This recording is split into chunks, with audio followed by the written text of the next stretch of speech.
Mainit ang araw nang bumaba sa terminal si Alexis de la Peña. Bitbit ang maliit na bayong na puno ng pasalubong at ilang gamit lang. Galing siya sa Iloilo at ilang buwan pa lang ang nakalilipas mula nang ikasal siya kay Liam Montecarlos, ang kilalang CEO ng Monte Carlos Group. Hindi siya sanay sa magarang buhay, ngunit ang puso niya ay puno ng pagmamahal at pananabik na muling makita ang asawa. Matagal nang gustong sorpresahin ni Alexis si Liam sa kanilang mansion sa Maynila, kaya nagpasya siyang pumunta roon nang hindi nagpapaalam. Sa isip niya, magandang sorpresa iyon para sa lalaking araw-araw niyang kinakausap lamang sa telepono. Simple lang ang suot ni Alexis, puting blusa, lumang maong at tsinelas. Ayaw niya ng magagarbong damit, sanay siya sa simpleng buhay. Habang bumabagtas ang jeep papunta sa address na ibinigay ni Liam, tahimik lang siyang nakatingin sa mga gusali at ilaw ng Maynila. Noon lang ulit siya nakapunta sa lungsod, at kahit kinakabahan, mas nangingibabaw ang pananabik. Pagdating niya sa gate ng malaking mansyon, agad siyang huminto at napatingala. Malaki ito, maraming bintana, may hardin at mga sasakyang mamahalin sa loob. Huminga siya ng malalim at kumatok sa gate. Dumabas ang gwardiya, matangkad, at may mahigpit na tingin. "Anong kailangan mo, miss?" tanong nito. Ako po si Alexis. Pwede po ba akong pumasok? Asawa po ako ni Sir Liam." Mahina ngunit magalang niyang sagot. Napataas ang kilay ng guard. "Asawa daw ni Sir? Teka lang ha." Pumasok muna ito sa loob para magtanong. Iniwan siyang nakatayo sa labas ng gate. Ramdam ang bigat ng tingin ng mga dumaraang tauhan. Makalipas ang ilang minuto, lumabas ang isang babaeng kasambahay. Medyo matanda, nakapusod ang buhok at halatang sanay manutos. "Anong pangalan mo?" Malamig nitong tanong. "Alexis po," sagot niya. "Ikaw ba yung maid na pinadala ng agency? Kanina ka pa dapat dumating." Hindi nakasagot si Alexis. Napatingin lang siya sa lupa. "Wala na bang sinabi sa'yo?" "Pumasok ka na, marami kang gagawin," utos ng babae sabay talikod. Naguluhan si Alexis, ngunit sa hiya at kaba, sumunod na lang siya. Hindi rin niya alam kung paano ipapaliwanag na siya ang asawa ng may-ari, lalo na't hindi naman niya dala ang kahit anong ID o cellphone. Naisip niyang maghintay na lang hanggang makauwi si Liam kinabukasan. Habang pumapasok siya sa loob ng mansion, namangha siya sa ganda nito.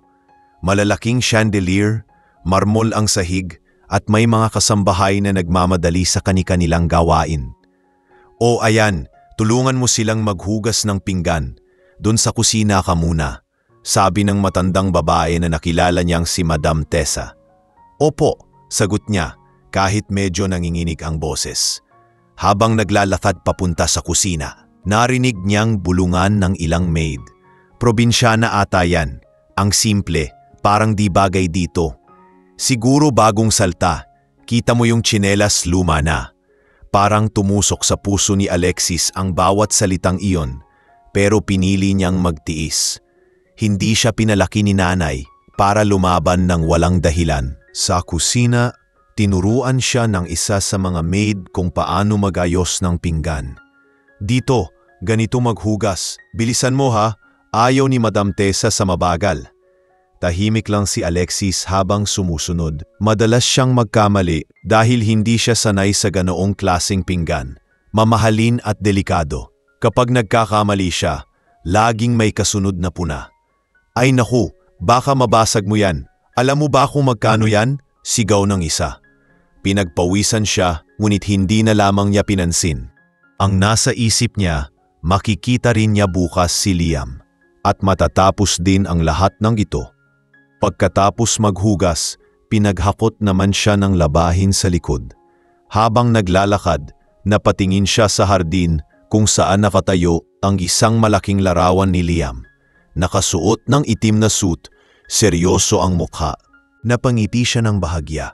"Mamaya magugulat ka," mahina niyang sabi sa sarili. Habang lumalalim ang gabi, napansin niyang hindi siya pinakain ni Tessa. "Tapos ka na?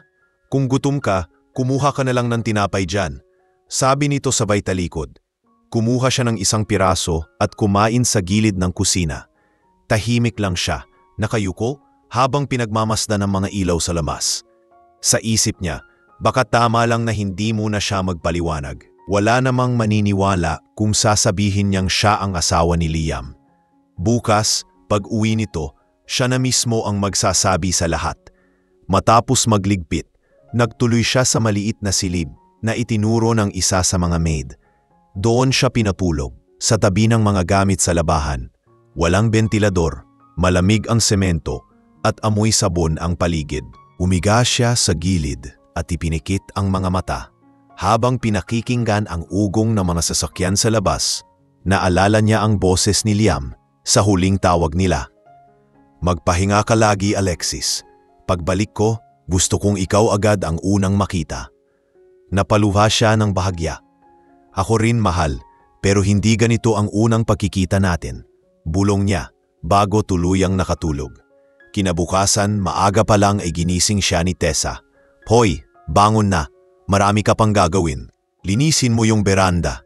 Gusto kong kumikintab yan bago mag-alas 8. Agad siyang bumangon at sinimulang walisin ang sahig. Sa bawat pagwalis, ramdam niya ang pagod, pero pinipilit niyang umiti. Sa puso niya, alam niyang hindi siya nararapat tratuhin na parang alila, ngunit pinili niyang magtiis. Sa isip niya, hindi dahil gusto niyang magpanggap, kundi dahil ayaw niyang magkaroon ng gulo habang wala pa si Liam. Ang tanging pag-asa niya ay makabalik na ito sa lalong madaling panahon. At sa sandaling iyon, habang pinagmamasdan niya ang sikat ng araw na tumatama sa marmol ng veranda, hindi niya alam na iyon ang simula ng mga araw na magtuturo sa kanya kung gaano kabigat ang husgahan batay sa panlabas na anyo. Mabilis ang ikot ng mga kamay ni Alexis habang nagwawalis sa veranda. Umaga pa lang, ramdam na niya ang init at pagod. Tahimik siyang gumagalaw, sinisikap na huwag makagawa ng ingay. Sa gilid ng kanyang paningin, nakikita niya si Madam Tessa na nakatayo sa may pintuan, nakahalukip-kip at nakamasid sa bawat kilos niya. Ayusin mo yan, Inday, sabi nito, sabay turo sa kanto ng beranda. Huwag mong kalimutan yang sulok, baka mamaya puro alikabok na naman dyan. Tumangulang si Alexis at pinagpatuloy ang walis. Pinipigilang mapansin ng babae ang pagod sa kanyang mukha. Hindi siya sanay sa ganitong klaseng gawain sa loob ng bahay. Sa probinsya kasi, naglilinis siya ng bakuran, nagluluto, tumutulong sa palengke. Pero dito, iba. Mayaman ang paligid, malamig ang tingin ng mga tao, at bawat pagkaamali ay parang kasalanang hindi mapapatawad. Pagkatapos magwalis, pumunta siya sa kusina para tumulong maghanda ng almusal. Naroon ang dalawang maid na abala sa pagtimpla ng kape at pagprito ng itlog. Uy, bagong maid ka, di ba? Sabi ng isa, sabay tingin mula ulo hanggang paa. Probinsyana ka, no? Kita sa galaw mo eh. Napangiti lang si Alexis kahit medyo nakaramdam ng hiya. Oo, taga Iloilo ako, sagot niya. Ah, kaya pala. Sige, ikaw na maglagay ng tasa sa tray. Dalhin mo yan sa dining. Kakain si Ma'am Clarice. Utos ng isa. Nagtaka siya. Clarice? Hindi pamilyar ang pangalang iyon. Pero hindi na siya nagtanong. Inayos niya ang tray at dahan-dahang naglakad patungo sa dining area. Pagbukas niya ng pinto, agad niyang nakitang isang babaeng nakaupo sa mesa. Elegante ito. Naka-blazer, may makintab na relo, at nakataas ang isang kilay habang nagbabasa ng tablet. Ikaw ba yung bagong maid? Tanong nito. Hindi man lang tumitingin. Ah, opo. Mahina niyang sagot. Sige, ilagay mo dyan. Itimuro ni Clarice ang mesa. Ngunit nang inilapag ni Alexis ang tray, aksidenteng tumapon ang ilang patak ng kape sa mesa. Ay, Diyos ko naman, sigaw ni Clarice. Sabay tayo. Ano tong ginagawa mo? Wala ka bang mata? Napaatras si Alexis. Halos di makasagot. Pasensya na po, ma'am. Hindi ko po sinasadya. Ngunit imbes na tanggapin ang paghingi ng tawad, tinawanan lang siya ng babae. Pasensya? Alam mo bang imported to? Kung hindi lang ako late sa meeting, baka pinalayas na kita ngayon pa lang. Naramdaman ni Alexis ang mga matang nakatingin sa kanya mula sa kusina. Lahat tahimik. Si Tessa, na kanina pa nagmamasid, lumapit kay Clarice. "Ma'am, pasensya na po. Bagong salta pa kasi. Probinsyana po, hindi pa sanay." "Ah, kaya pala," sagot ni Clarice, sabay kindat kay Tessa. "Next time, turuan nyo naman to. Hindi to palengke." Halos mapayuko si Alexis sa hiya. Gusto niyang magpaliwanag, pero paano? Wala naman siyang mapapatunayan. Kaya't tinanggap na lang niya ang lahat. Pinunasan ang natapong kape at tahimik na bumalik sa kusina. Pagbalik niya ron, narinig niyang pinag-uusapan siya ng mga kasambahay. "Sabi ko na nga ba hindi yan ordinaryong maid. Parang may tinatago. Naku, baka tumakas din yan pag nainis. Ay ewan, mukha ngang mangmang. Probinsyana pa." Sa bawat salitang iyon, mas lalong nanliit ang pakiramdam ni Alexis. Pero sa halip na magalit, pinili niyang tumahimik. Sa probinsya, tinuruan siyang hindi lahat ng laban kailangang sagutin. Kaya't nagpatuloy siya sa trabaho. Nilinis niya ang sahig. Naglaba at nagluto ng tanghalian kahit nanginginig ang mga kamay sa pagod. Habang ginagawa niya iyon, hindi niya maiwasang isipin si Liam. Kung nandito nga lang sana, hindi ganito. Mahina niyang sabi habang pinupunasan ang mesa. Bandang hapon, tinawag siya ni Tessa. "Alexis, dito nga." Lumapit siya kaagad, pagod ngunit magalang pa rin. "Punta ka sa kwarto ni Ma'am Clarice. Maglinis ka roon. Gusto niya kasing mabango pag uwi niya." Nagmamadali siyang umakyat. Sa kwarto, amoy mamahaling pabango at ang bawat gamit ay maayos na nakalagay. Habang pinupunasan niya ang mesa, napansin niya ang larawan ni Clarice at ni Liam na magkasama sa isang corporate event. Napatigil siya. Hindi dahil nagseselos, kundi dahil naramdaman niyang iyon ang dahilan kung bakit masama ang ugali ng babae. May halong interes. Pinikit niya ang mga mata at nagdasal ng mahina. "Panginoon, tulungan niyo po akong huwag magalit. Tulungan niyo akong manatiling mahinahon." Maya-maya narinig niyang sumisigaw si Tessa mula sa ibaba. "Alexis, bilisan mo dyan! Ang bagal mo naman!" Bumaba siya kaagad at tumulong maghain ng hapunan. Nang gabi, pinaupo sila ni Tessa para kumain. Ngunit bago pa man siya makauha ng plato, pinigilan siya ni Tessa. "Hindi ka kasali dito.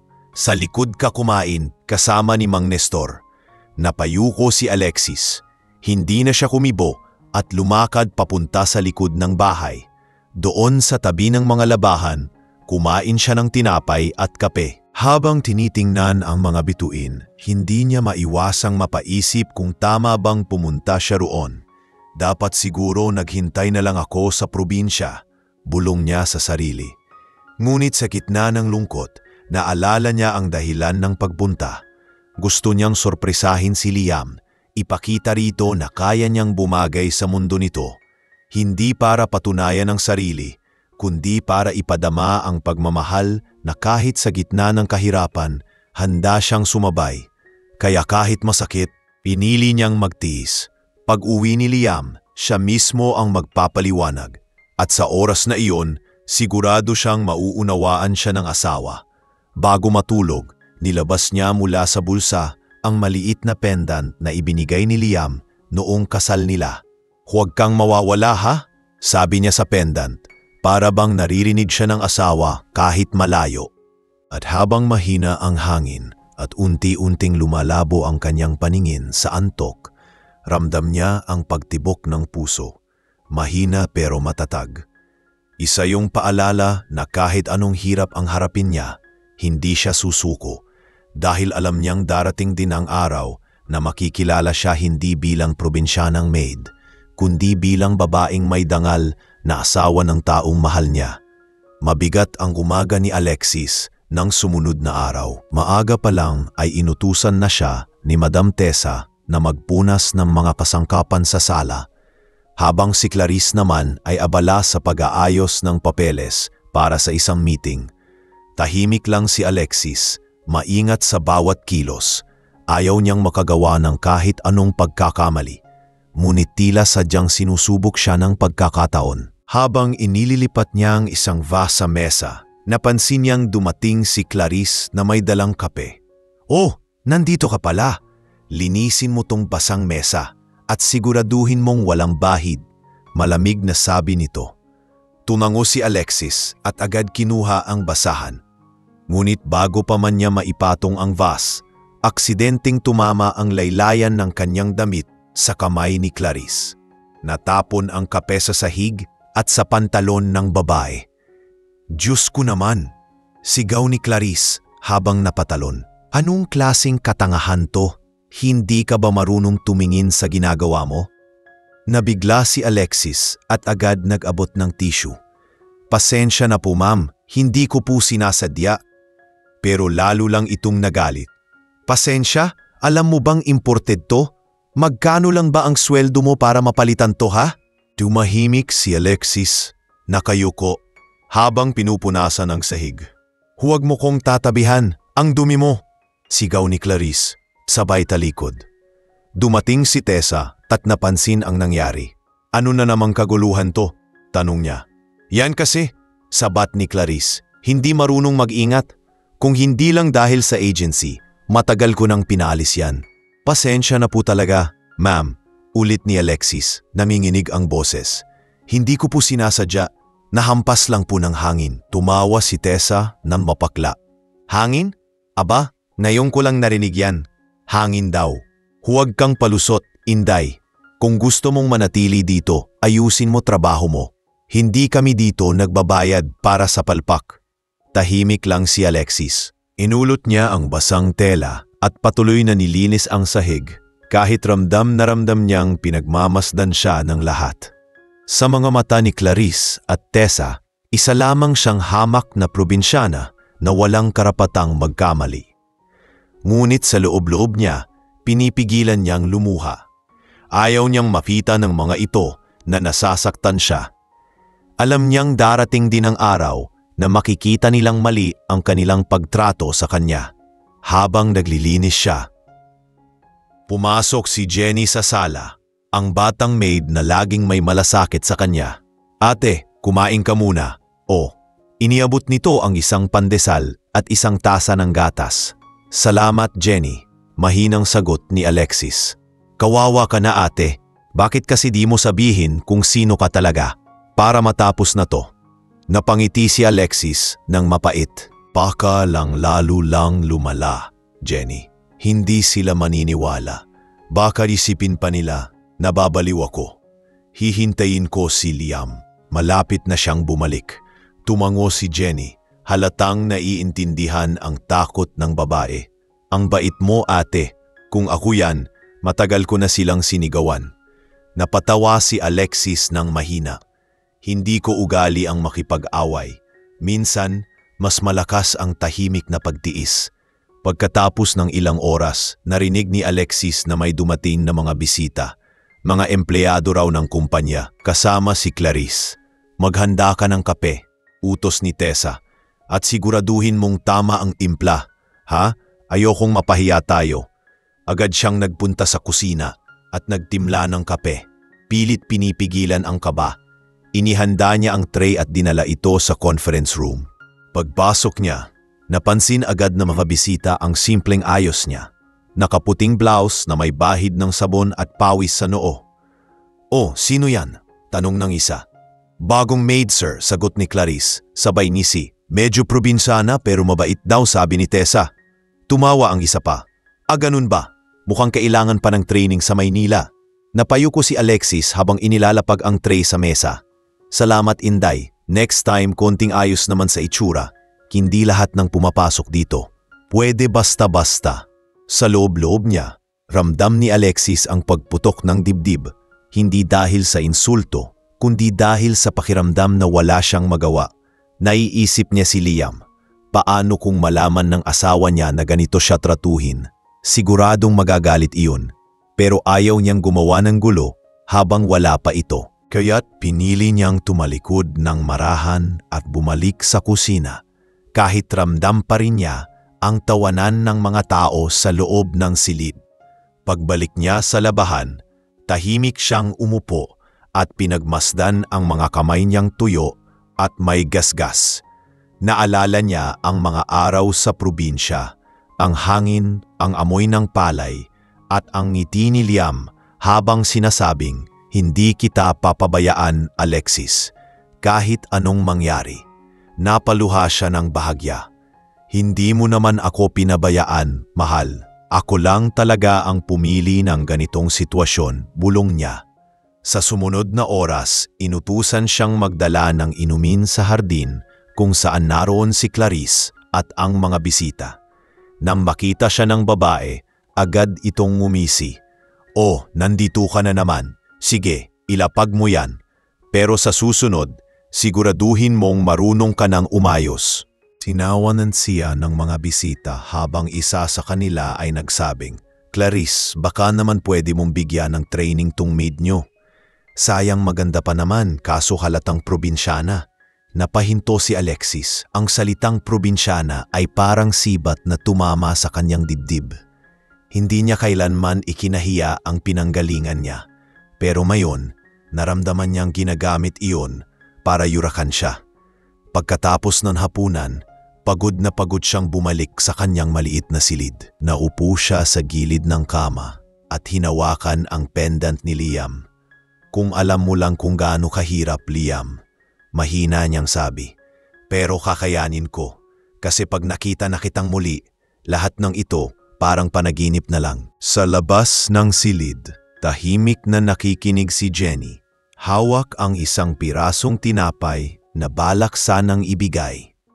Sa loob-loob niya, humanga siya kay Alexis, sa lakas, sa kababaang loob at sa tibay ng puso.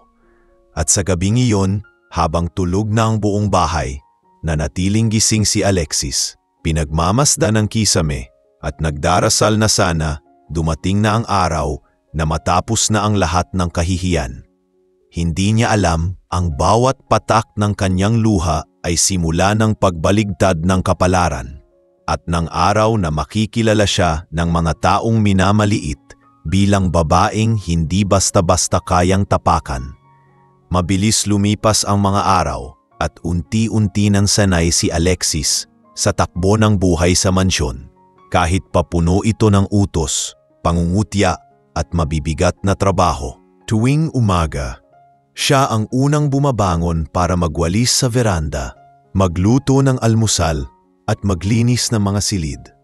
Sanay siya sa hirap, ngunit iba ang pagod na dulot ng paulit-ulit na pamamaliit. Sa tuwing madidinig niya ang tawa ni Clarice sa kabilang kwarto, parang may kumikirot sa dibdib niya, hindi dahil sa selos kundi dahil sa kawalan ng respeto. Ngunit sa kabila ng lahat, nanatili siyang mahinahon. Alam niyang hindi magtatagal ay babalik na si Liam. At iyon na lang ang iniisip niyang pag-asa sa gitna ng lahat ng sakit na nararanasan niya. Isang hapon, habang naglilinis siya ng mga kurtina sa sala, narinig niya ang tawanan sa may kusina. Si Tessa at si Clarice na naman. "Alam mo, Clarice, yang bagong maid natin, iba talaga." Parang mayabang na mahiyain, sabi ni Tessa, sabay halakhak. "Hayaan mo," sagot ni Clarice. "Hindi magtatagal, ipapakita ko dyan kung sino ang totoong may lugar sa bahay na to. Baka akala niya pag pinadala siya dito, VIP na siya." Tumigil si Alexis sandali. Piniling wag na lang pakinggan. Alam niyang walang saysay ang makipagtalo, kaya pinagpatuloy niya ang paglalaba sa labas ng bahay habang pilit pinapatag ang bawat gusot ng kanyang kalooban. Pagkatapos magtrabaho, naupo siya sa tabi ng drum ng tubig at nagpahinga saglit. Dito siya nilapitan ni Jenny, ang batang kasambahay na unti-unti nang nagiging kaibigan niya. "Ate Alexis, kumain ka muna o," sabi nito sabay abot ng tinapay at kape. "Salamat, Jenny," ngiti niya. "Nakakahiya naman, lagi mo akong binibigyan." "Ayos lang yon, ate. Alam kong mahirap dito. Minsan naiiyak ako pag nakikita kanilang pinapagalitan," wika ni Jenny habang nakatingin sa sahig. Napangiti si Alexis, ngunit bakas sa mata niya ang lungkot. "Hindi ko alam kung bakit kailangan laging may mataas at may mababa. Dapat pare-pareho lang naman tayong tao," sabi niya. "Tama ka, ate," sagot ni Jenny. Pero dito kasi, kung sino ang may pera, siya ang mas may boses. Ang kagandahan mo, hindi mo ginagamit para mangangat. Kaya saludo ako sa'yo.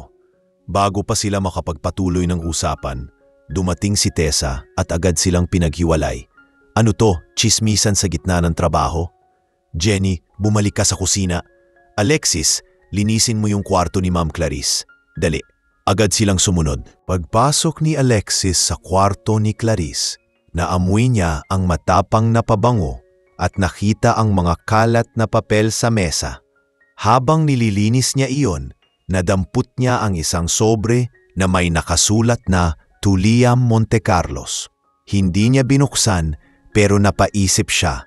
Si Liam, bakit may sulat si Clarice para sa kanya? Pinili niyang huwag pagtuunan ng pansin at ipinagpatuloy ang paglilinis. Ngunit sa isip niya, unti-unting sumulpot ang kaba na baka may ibang dahilan ang pagiging malapit ni Clarice sa kanyang asawa. Pagkatapos maglinis, bumalik siya sa kusina para tumulong maghain ng hapunan. Habang nag-aayos siya ng mga pinggan, dumating si Clarice, nakangiti at halatang masaya. Tessa, bukas daw uuwi si Sir Liam. Pupunta siya dito after ng meeting sa Singapore. Sabi nito na may halong lambing sa boses. Ay talaga, ma'am? Aba, siguradong magugulat yang ganda ng bahay ngayon, sagot ni Tessa. Hindi nakapagsalita si Alexis. Napatingin lang siya sa sahig at naramdaman niyang bumilis ang tibok ng puso niya. Sa wakas, makikita na rin niya si Liam. Ngunit kasabay ng pananabik ay ang takot. Paano kung malaman ng asawa niya na nagmistula siyang katulong sa sariling bahay? Kinagabihan, hindi makatulog si Alexis. Habang nakahiga sa maliit na silid, iniisip niya kung ano ang dapat niyang gawin. Sasabihin ko ba agad sa kanya ang lahat? O maghihintay ako hanggang magkausap kami ng pribado? Bulong niya sa sarili. Napahawak siya sa pendant na suot niya sa leeg, ang regalong ibinigay ni Liam noong kasal nila. Mahal, sana maintindihan mo ako, mahina niyang sabi. Hindi ko ginusto to. Gusto ko lang sanang iparamdam sa'yo na kahit simpleng babae lang ako, kaya kong sumabay sa mundo mo. Ngunit sa gitna ng kanyang pagninilay, may kumatok sa pinto. Si Jenny iyon, may dalang kumot. Ate Alexis, baka giniginaw ka. Eto, dagdagan mo ng kumot. Napangiti siya at tinanggap yon. Salamat talaga, Jenny. Napakabait mong bata. Ate, bukas uuwi si Sir Liam, di ba? Siguradong matutuwa yon pag nakita ka niya, sabi ni Jenny na puno ng ngiti. Ngunit sa puso ni Alexis, may halong kaba. Sana nga, Jenny, pero sana rin hindi siya magalit pag nalaman niyang hinayaan kong tratuhin akong ganito. Uwes siya madagalite. Ate, alam kong mahal ka niya. Kita yun sa mga kwento ng mga tao rito kung paano niya pinoprotektahan ang pangalan mo sa labas, sagot ni Jenny. Napangiti si Alexis, bahagyang gumaan ang pakiramdam. Kung ganon, bukas magbubukas na ang lahat ng katotohanan. Sabi niya, hindi ko na kailangang magpaliwanag ng matagal, ipapaliwanag na ng tadhana. Kinabukasan, abala na ang buong bahay sa paghahanda sa pagdating ni Liam. Si Clarice ay tila sabik. Nagpaganda pa at nag-utos na linisin ang garahe. Si Tessa naman, masungit na nag-aasikaso ng mga dekorasyon. Si Alexis, gaya ng dati, tahimik lang na tumutulong. Walis dito, punas doon, ngunit sa bawat galaw niya, nararamdaman niya ang bigat ng paghihintay. Parang bawat minuto ay isang taon. Hanggang sa may narinig siyang busina sa labas. Dumating na ang sasakyan. Lahat ng tauhan ay nagmamadaling lumabas para salubungin si Liam. Si Alexis, hindi alam kung lalabas ba siya o mananatili sa loob. Pinili niyang manatili muna sa kusina, nanginginig sa kaba. At habang naririnig niya ang boses ng asawa mula sa labas, alam niyang malapit na ang sandaling magbabago ang lahat. Ang sandaling matutuklasan ng lahat kung sino talaga ang probinsyanang matagal nilang minamaliit. Mainit ang simoy ng hangin nang bumaba si Liam mula sa itim na sasakyan. Mula sa malayo, tanaw siya ni Alexis sa may kusina hawak pa ang basang-basahan at hindi makakilos.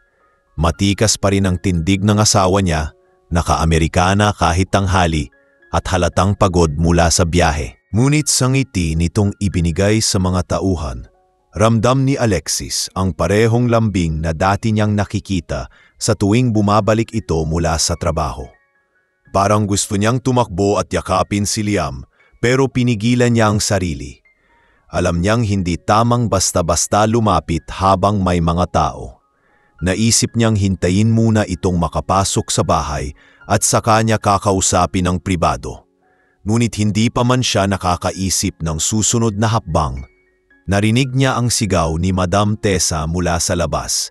"Ay, Sir Liam, welcome home po?" Sabay nagkandara pa ang mga tauhan sa pagsalubong, halos mag-agawan sa pagbubukas ng pinto. Si Clarice naman, hindi nagpahuli. Nakasuot ito ng elegante, may suot na mamahaling pabango at agad lumapit sa lalaki. "Liam, welcome back." Malambing nitong bati, sabay abot ng kamay. "I prepared everything for your arrival. Siguro pagod ka sa biyahe." Napangiti si Liam at marahang tinanggap ang kamay. "Salamat, Clarice," sagot niya. "Pasensya na at biglaan ang uwi ko. May kailangan lang akong asikasuhin dito." Habang pinapanood iyon ni Alexis mula sa pinto ng kusina, may kung anong kurot sa puso niya. Hindi dahil sa selos, kundi sa lungkot. Sa bawat sandaling nakikita niyang abala ang lahat sa pagbati kay Liam, mas lalo niyang naramdaman ang layo ng agwat ng mundong ginagalawan nila. Siya na ilang araw nang binabastos at pinagkakamalang maid. Ngayoy hindi man lang makalapit sa asawang matagal niyang hinintay. Kaya pinili niyang manatili sa lugar niya at maghintay ng pagkakataon. Pagpasok ni Liam sa loob ng bahay, agad siyang inalalayan ni Tessa at Clarice. "Sir, gusto niyo po bang ipaghanda namin ang kape?" tanong ni Tessa. "Sige, salamat. Magpapahinga lang muna ako sa sala," sagot ni Liam. Sa pagmamadali ni Tessa, agad niyang tinawag si Alexis. "Hoy, Alexis, dalhan mo ng kape si Sir. Bilisan mo!" Napalingon si Alexis, napakapit sa dibdib. Parang biglang lumakas ang tibok ng puso niya. Si Liam?" mahina niyang sabi. "Oo, at bilisan mo! Huwag kang tatanga-tanga!" sigaw ni Tessa. Agad siyang nagpunta sa kusina, nanginginig habang itinitimpla ang kape. Hindi niya alam kung matatawa ba o iiyak sa kaba. Pagdala niya ng tray, ramdam niyang namamanhid ang kamay niya. Lumakad siyang dahan-dahan papunta sa sala. Paglapit niya, nakita niyang nakaupo si Liam, nakasandal at mukhang pagod. Hawak nito ang telepono habang may kausap. "Yes, I just arrived. I'll call you back later," sabi nito bago ibinaba ang telepono. Itinabi niya ang tray sa mesa at marahang nagsalita. "Liam," napatingin ang lalaki sa kanya. Sa unang saglit, tila hindi agad niya nakilala ang asawa. Ang dating maputit makinis na mukha ni Alexis ay ngayon may bahid ng pagod at pawis. Ang dating maayos na buhok ay nakapusod lang at may dumi sa gilid ng mukha. "Alexis?" halos bulong ni Liam, tila hindi makapaniwala. "Ikaw ba yan?" tumango si Alexis, nanginginig pa rin ang kamay. "Oo, ako to." Napatingin sa kanila si Clarice na nasa gilid at agad sumabat. "Sir, siya po yung bagong maid na pinadala ng agency. Medyo mabagal po siya, pero matiyaga naman." Halos mapahinto si Liam, napatingin kay Clarice at kay Alexis. "Maid?" ulit niya. "Anong maid?" umiling si Alexis, nagsimula ng manginig ang labi. "Hindi mahal. Ako to, si Alexis, asawa mo." Parang huminto ang oras sa paligid. Si Clarice, natigilan at si Tessa ay napaatras sa gulat. Asawa?" halos sabay nilang sabi. Tumayo si Liam at mabilis na lumapit kay Alexis. "Bakit ganyan ang ayos mo? Bakit ka nandito?" Hindi napigilan ni Alexis ang luha. "Pumunta ako para sorpresahin ka. Akala ko makikita kita agad, pero wala ka pa noon. At nung dumating ako, inakala nila maid ako. Wala akong ID, wala akong cellphone, kaya hinayaan ko na lang muna." Napahawak si Liam sa noo, halatang hindi makapaniwala. "At hinayaan mong gawin nila to sa'yo?" Tumango si Alexis habang pinupunasan ng luha. Hindi ko gustong makagulo. Akala ko makakabawi ako pag nandito ka na. Pero ilang araw akong tinrato nilang mababa, Liam. Nilinis ko ang bahay mo, pinagsalitaan, pinagtawanan. Hindi ko sinabing asawa mo ako kasi natakot akong isipin nilang nagsisinungaling ako. Tahimik ang lahat. Si Clarice hindi makatingin, habang si Tessa ay nanginginig sa tabi. Sa isang iglap, biglang nag-iba ang mukha ni Liam. Mula sa gulat, napalitan ng matinding galit. Sino sa inyo ang nang-insulto sa kanya? Tanong niya, mariin ang boses. Walang sumagot. Sino? Sigaw niya ngayon. Dahilan para mangingig ang mga tauhan. Sir, ako po, hindi ko alam na siya pala ang asawa niyo. Halos bulong ni Tessa. Ako rin po, sir. Sabi ni Clarice na halos di makatingin. Wala kaming masamang intensyon. Walang masamang intensyon? Balik ni Liam. Nilampaso ninyo ang asawa ko sa sarili kong bahay. Umiiyak na lumapit si Alexis at hinawakan ang braso ng asawa. Liam, tama na. Hindi mo kailangang magalit. Hindi nila alam. Huminga ng malalim si Liam, pinipigilan ang galit. Hindi ko alam kung paano nyo nagawang ipahiya ang taong mas may dignidad pa kaysa sa inyo. Sabi niya sa malamig na tono. Pero kung hindi dahil sa kanya, matagal na kayong wala rito. Lumapit si Alexis kay Clarice at Tessa. Marahan ang tinig. Hindi ko na kayo sisisihin. Baka ito na rin ang paraan para makita ninyo kung paano masakit husgahan ng taong hindi ninyo kilala. Tahimik ang buong bahay. Si Clarice napayuko at si Tessa ay napaupo sa sahig, umiiyak. Pasensya na po, ma'am. Hindi ko alam. Akala ko, alam ko, putol ni Alexis. Akala niyo isa lang akong ordinaryong probinsyana. Pero kahit ganun, sana maalala niyong pare-pareho lang tayong tao. Pareho tayong nasasaktan. Si Liam ay niyakap si Alexis ng mahigpit. Hindi mo na kailangang magpaliwanag. Ang mahalaga, nandito ka na. At mula ngayon, walang sino man ang magtuturing sa iyo ng mas mababa. Habang humahaplos ang hangin sa bukas na bintana ng mansyon, tila lahat ay natahimik. Sa unang pagkakataon, naramdaman ni Alexis na tapos na ang mga araw ng pangmamaliit. Ngunit alam niyang sa bawat pangyayaring iyon, may aral na hindi lang para sa kanya, kundi para sa lahat ng taong nakakalimutang sukatin ang halaga ng kapwa, hindi sa hitsura o yaman, kundi sa kabutihang nasa loob. Nang gabing iyon, halos walang kumain sa hapag.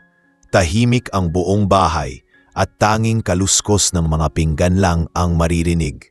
Si Liam ay nakaupo sa dulo ng mesa, seryoso ang mukha, habang si Alexis ay tahimik na nasa tabi niya, pinipigilan pa rin ang luha. Sa kabila ng pagod sa biyahe, hindi mapigilan ni Liam ang galit na nararamdaman. Ilang araw niyang pinaghintay si Alexis sa bahay na dapat sana ay kanlungan ng respeto at kabutihan, pero ito pa ang naging lugar ng kanyang kahihiyan. Hindi ko akalaing ganito ang trato ng mga tao ko sa bahay, mabigat na sabi ni Liam habang ang tingin ay nakapako sa mesa. Akala ko marunong kayong rumespeto kahit sa mga hindi nyo kilala. Walang sumagot. Si Tessa ay nakayuko. Si Clarice naman ay nakatayo sa gilid, halatang pinipigilan ang panginginig. Tumayo si Liam, itinuro ang mga ito. Bukas, magharap tayong lahat. At sa harap ng bawat empleyado sa kumpanya, ipapaliwanag ninyo kung anong klase ng ugali meron kayo. Napatingin si Alexis at agad siyang tumayo. Marahang hinawakan ang braso ng asawa. Liam, tama na. Wala na akong galit. Hindi ko kailangan ng pagpapahiya para lang mapatunayan kung sino ako. Tumingin si Liam sa kanya. Mabigat ang hinga. Alexis, hindi ko mapapatawad na ginanito kanila. Kung alam ko lang, pero hindi mo alam, sabat niya may lambing sa tinig. At ayokong magbago ang puso mo dahil sa galit. Hayaan mo na, ang mahalaga, natuto silang lahat. Napatigil si Liam, unti-unting lumambot ang tingin. Masyado kang mabait, Alexis, pero hindi lahat ng tao karapat-dapat sa kabaitan mo. Tahimik ang ilang sandali, tanging tikatik ng ulan sa labas ang naririnig. Si Clarice, na kanina pa nakatayo, biglang lumapit. "Sir, ma'am," halos nanginginig ang boses. "Patawad po, hindi ko alam na kayo pala. Ang akala ko po." Hindi na niya natuloy ang sasabihin. "Ang akala mo hamak lang akong babae." Putol ni Alexis, ngunit kalmado ang tono. "Oo, probinsyana ako. Oo, simple lang ako. Pero sana, bago mo hinusgahan ang itsura ko, tinanong mo muna kung sino ako." Yumuko si Clarice, umiiyak na. "Ma'am, wala akong mapagdadahilan. Ginamit ko ang yaman at posisyon para saktan ang iba. Patawarin niyo po ako."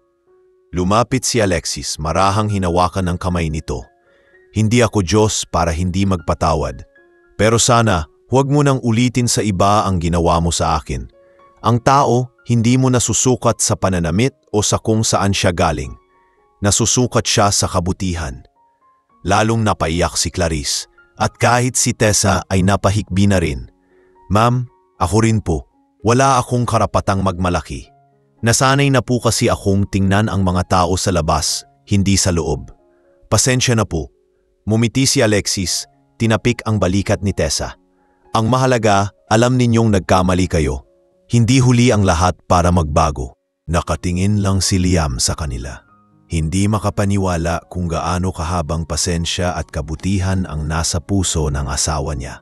Sa isip niya, parang muling nahulog siya sa babae na hindi kailanman binago ng pera o ng posisyon. "Ikaw talaga, Alexis," bulong niya sa sarili. "Kahit kailan hindi ka nagbago." Kinabukasan, maagang nagising si Alexis.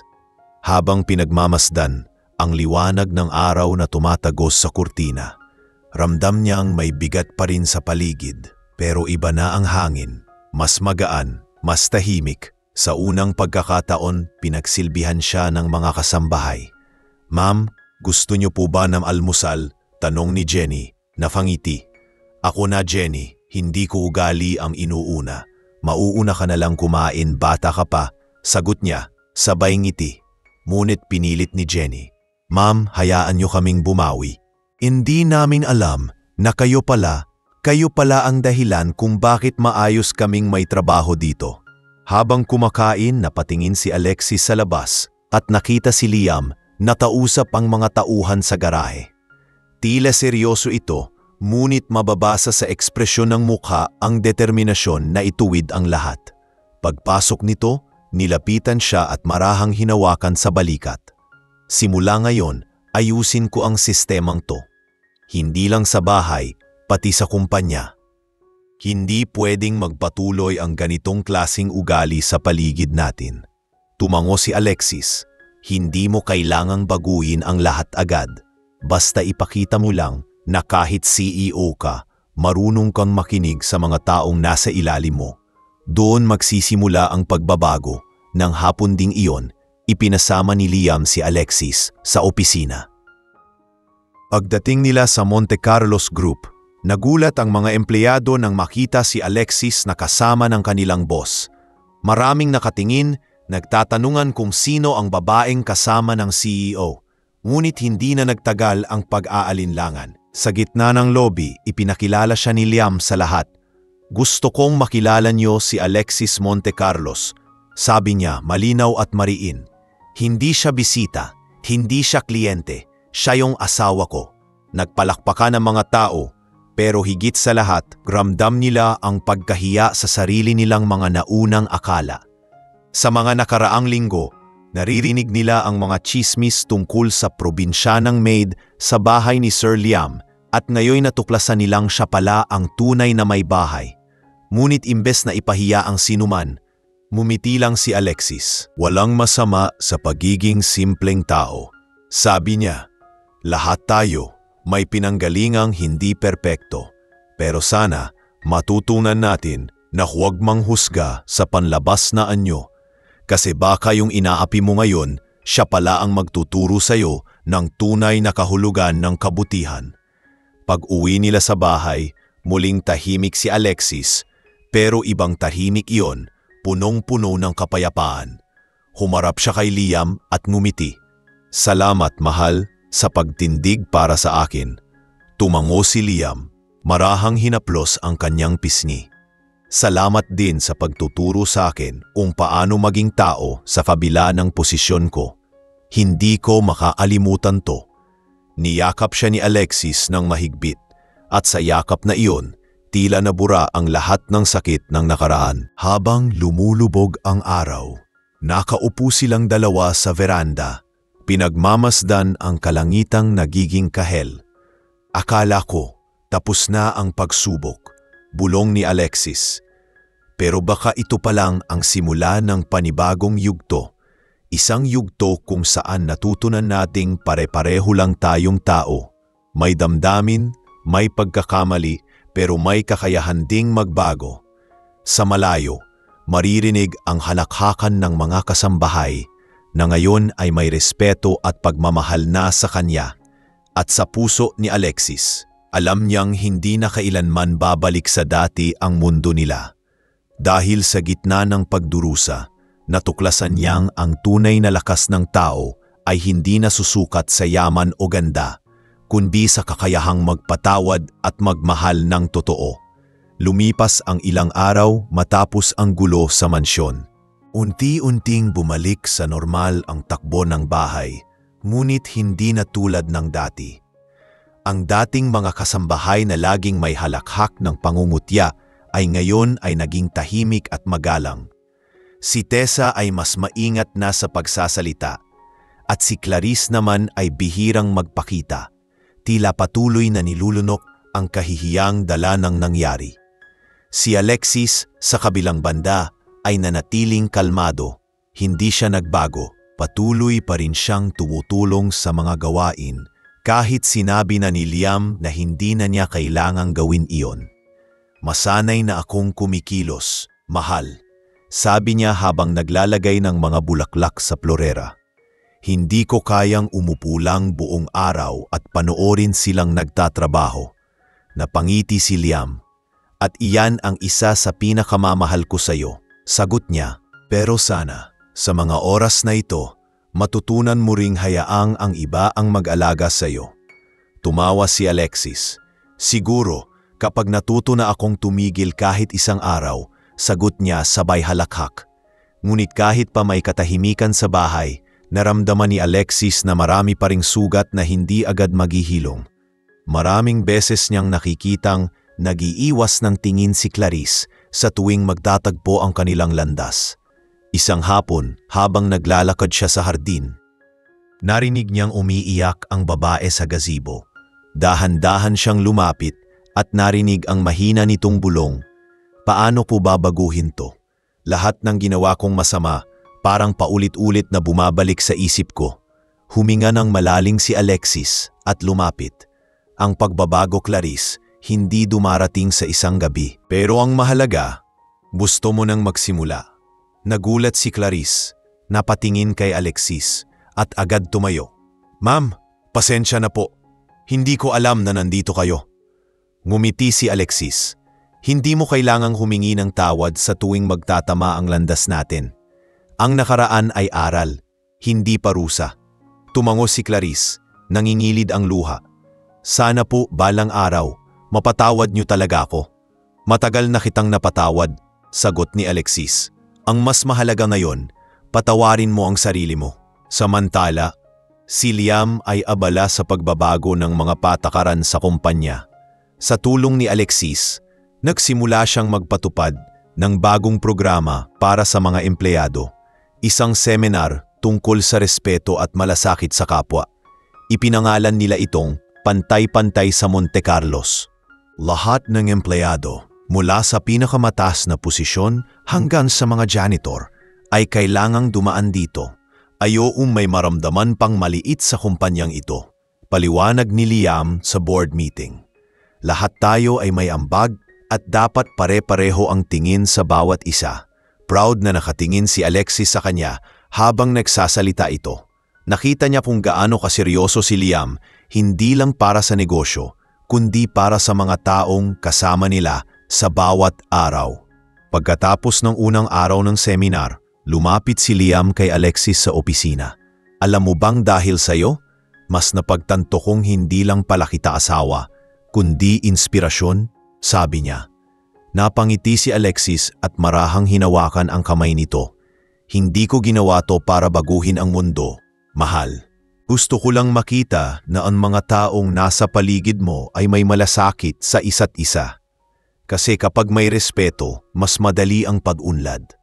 Yumuo si Liam, hinalikan ang kamay ng asawa. Tama ka, at sa'yo ko unang natutunan yan. Habang patuloy ang pagbabago sa kumpanya, nagbago rin ang takbo ng buhay sa mansyon. Si Tessa ay madalas nang umiti, hindi na masumit, at si Jenny ay naging parang kapatid ni Alexis. Ate, salamat talaga, sabi ni Jenny isang gabi habang tumutulong mag-ayos ng hapag. Kung hindi dahil sa'yo, baka hindi ako natutong manindigan. Dati kasi, tahimik lang ako kahit may mali, pero ngayon natutunan kong ipaglaban kung ano ang tama. Iyan ang gusto kong marinig, tugon ni Alexis, proud sa binata. Ang kabaitan, Jenny, hindi ibig sabihin ng pagiging mahina. Minsan, kailangan din nating tumindig pero gawin pa rin ng may respeto. Isang gabi, inimbitahan ni Liam ang lahat ng tauhan sa mansyon para sa isang simpleng salo-salo sa hardin. Gusto kong magpasalamat sa inyong lahat, sabi niya habang nakatayo sa gitna ng mga ilaw at bulaklak. Lalo na sa asawa kong si Alexis na nagturo sa ating lahat ng aral na hindi kayang ituro ng pera. Tumayo si Alexis sa tabi niya at mahinhin na ngumiti. Hindi ko kayo kailanman tiningnan bilang kalaban. Sa halip, nakita ko lang ang mga taong marahil nakalimot lang sa halaga ng kababaang loob. Pero ngayon, nakikita ko sa inyong lahat ang pagbabago. At yan ang pinakamagandang regalo sa akin. Umiiyak si Tessa habang pumapalakpak ang mga kasambahay.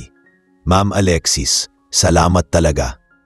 Binigyan niyo kami ng pagkakataon na makabangon. Walang anuman, sagot ni Alexis. Lahat tayo may mga pagkakataong nagkakamali. Ang mahalaga, marunong tayong bumawi. Dumating si Clarice na may dalang maliit na kahon. Ma'am, gusto ko pong ibigay ito bilang pasasalamat, sabi niya sabay abot ng kahon. Binuksan iyon ni Alexis at nakita ang pendant na may ukit na salitang patawad. Ginawa ko po yan para maalala ko palagi na ang bawat salita at kilos may bigat. Paliwanag ni Clarice. Napangiti si Alexis, napatingin kay Liam at sabay silang tumango.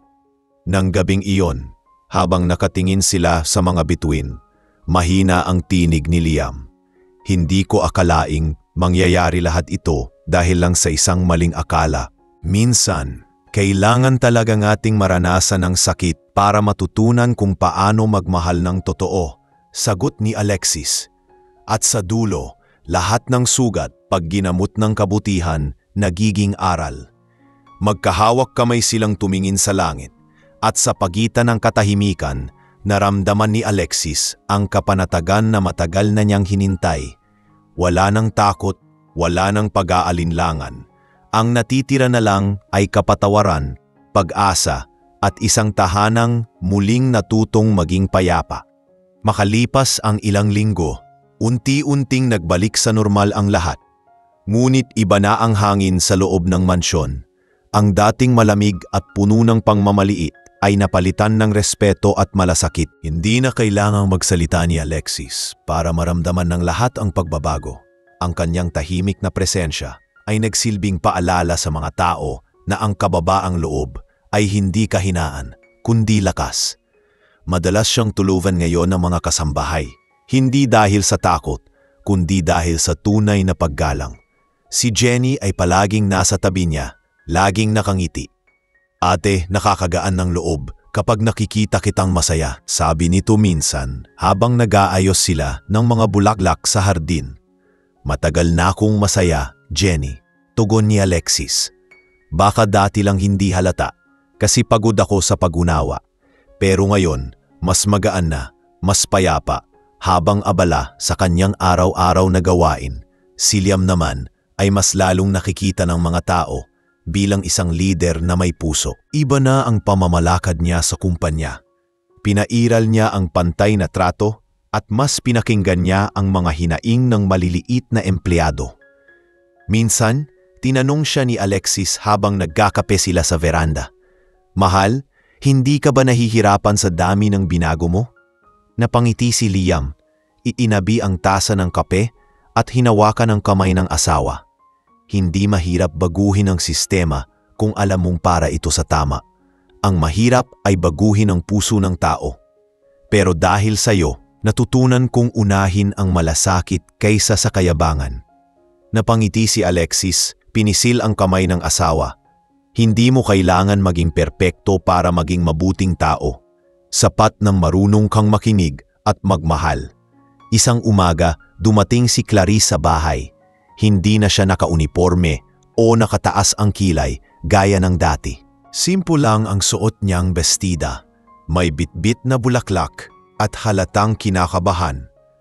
Binuksan ni Jenny ang pinto at agad siyang pinapasok. "Ma'am Alexis, may bisita po kayo," sabi nito.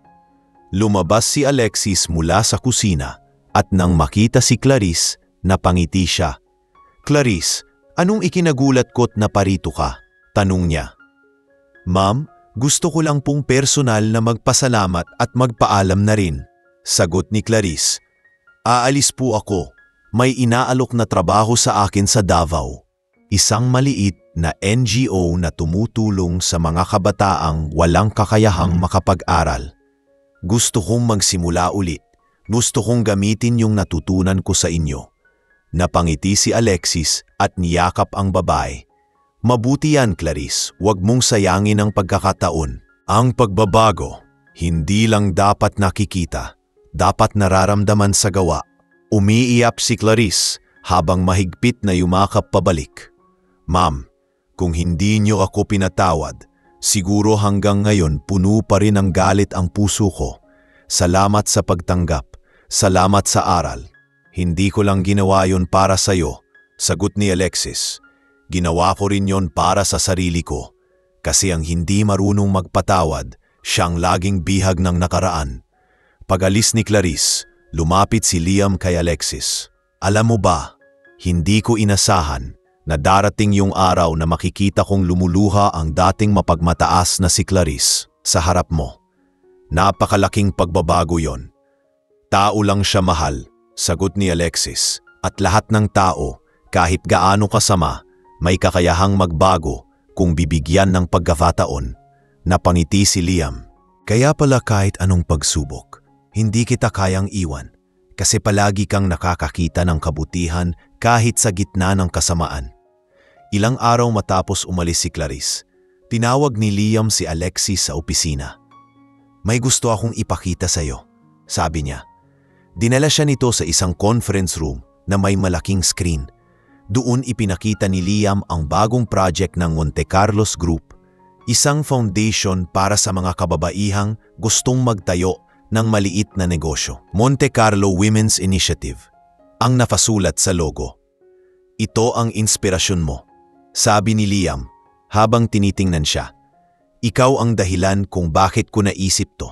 Gusto kong maipasa sa iba yung lakas ng mga tulad mo, yung mga babaeng marunong magtiis pero matatag, marunong umiyak pero lumalaban." Hindi napigilan ni Alexis ang mapaluhap. "Hindi ko alam na ganito mo ko tinitignan," sabi niya habang pinupunasan ng mga mata. "Akala ko noon, ordinaryo lang akong babae." "Walang ordinaryong babae," sagot ni Liam. "Lahat kayo may kapangyarihang baguhin ang mundo kahit sa mga simpleng paraan. Katulad ng ginawa mo sa bahay natin." Niyakap ni Alexis ang asawa at sabay silang natawa. "Hindi ko akalain na ang simpleng pagkakamali ng mga tao sa bahay mauuwi sa ganitong pagbabago," sabi niya. "Minsan, kailangan lang talaga nating dumaan sa sakit bago maabot ang kabutihan."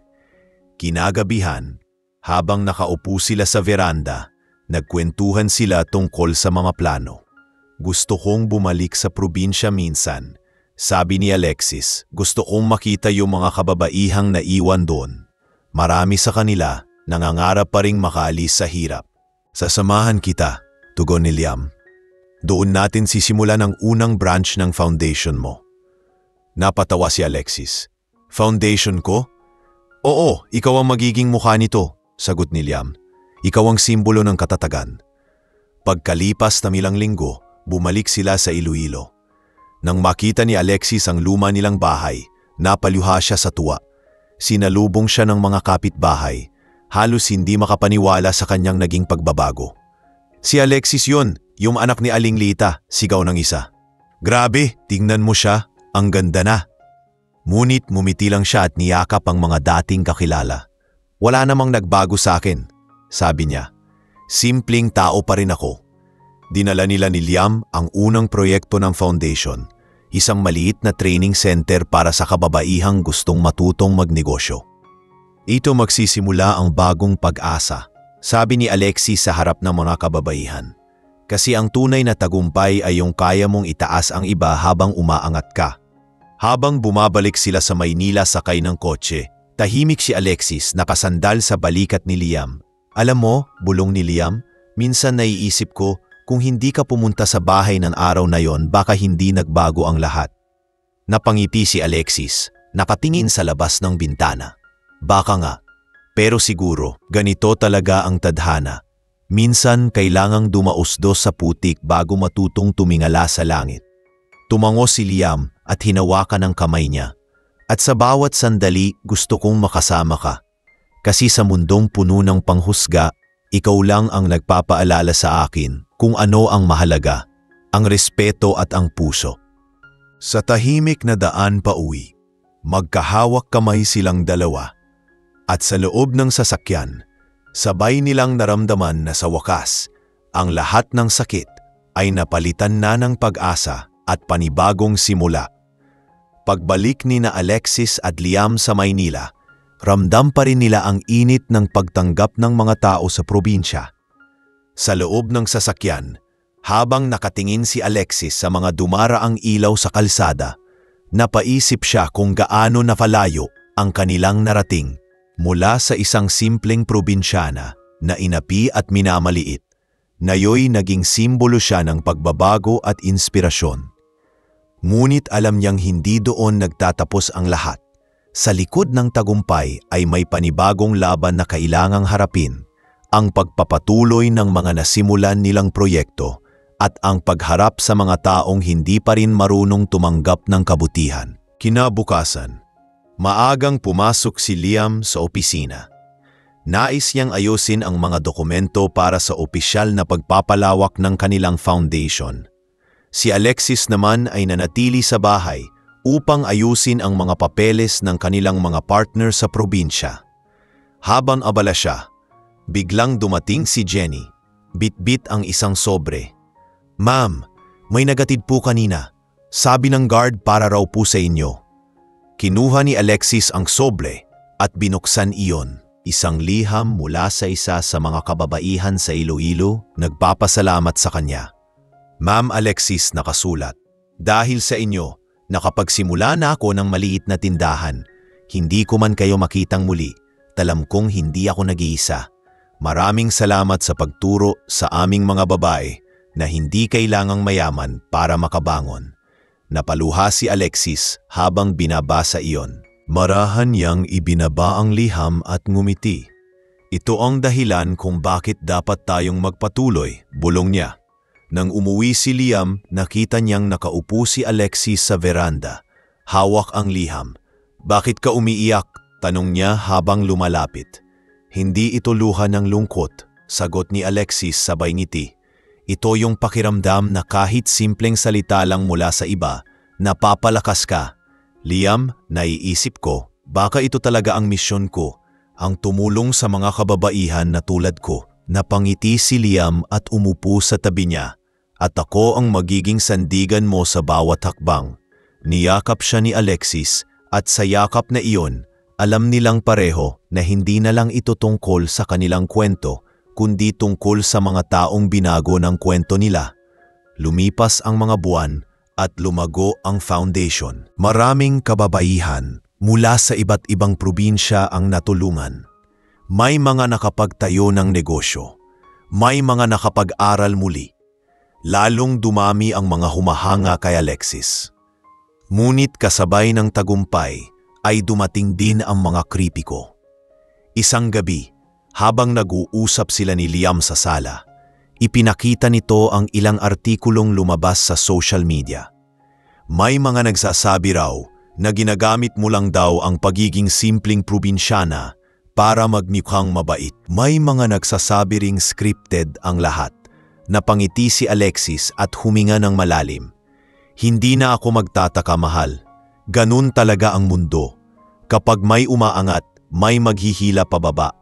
Pero alam ko sa sarili kong totoo ako at yun lang ang mahalaga. Ilang araw matapos noon, inimbitahan si Alexis sa isang malaking event para sa mga kababaihan sa business sector. Isa siya sa mga magiging panauhing tagapagsalita.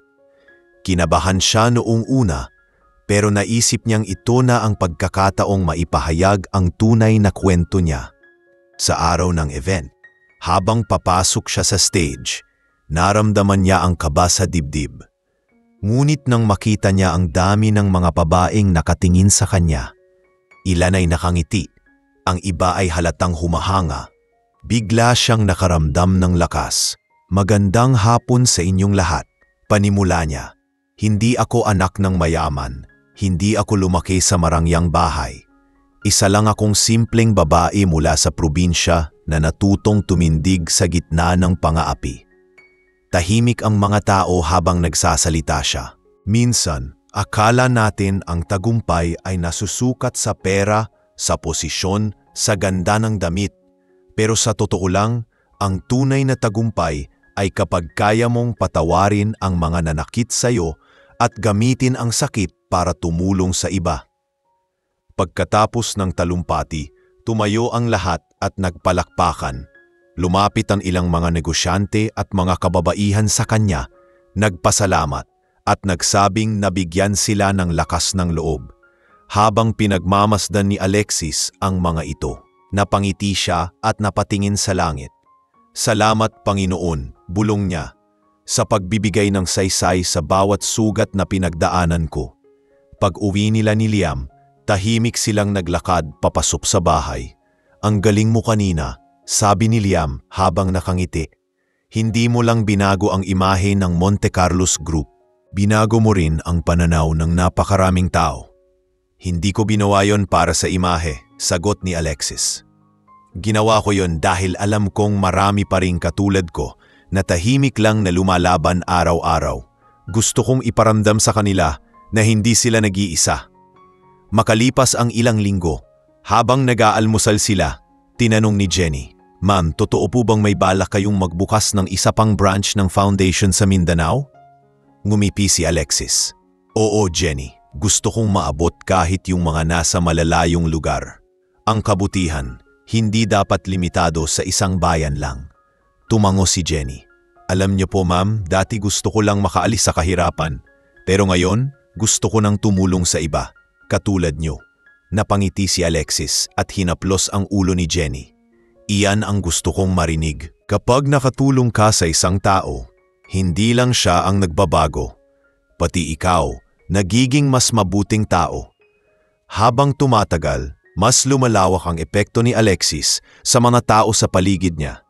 Hindi na lang siya kilala bilang asawa ng CEO o bilang dating inaping babae, kundi bilang simbolo ng kababaihang marunong magmahal at magpatawad.